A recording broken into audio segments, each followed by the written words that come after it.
是在地新闻，乡亲啊，大家平安。新闻一开始，来看这个美国众议院的议长佩洛西访问台湾，引发着中国强烈的不满，催咱台湾出水。伫台湾的4号练等划6个禁区，为中昼的12点开始展开72点钟实弹的演习。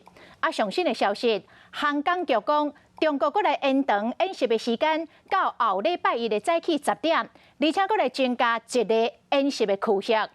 中国的官方媒体来报讲，这回因演习的区域统合封锁基隆港、花莲港甲高雄港。搁讲这届演习的力度，甲互人惊狂的程度，拢超过进前，而且嘛是换台湾上近的一届。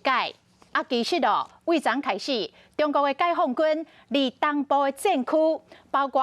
战机甲海上的舰队，都拢已经有动作了。昨早起，包括预警机、轰炸机等有真侪先进的战斗机，为中国解放军东部战区真侪机场起飞。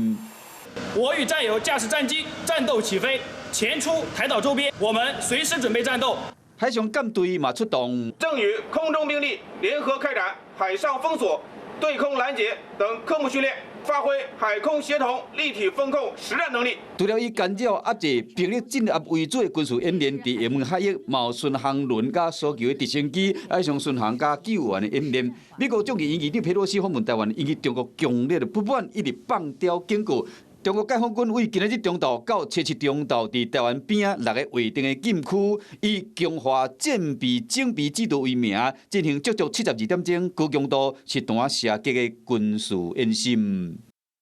战区组织多军兵种部队，成体系、全要素展开，进行联合风控、对海突击、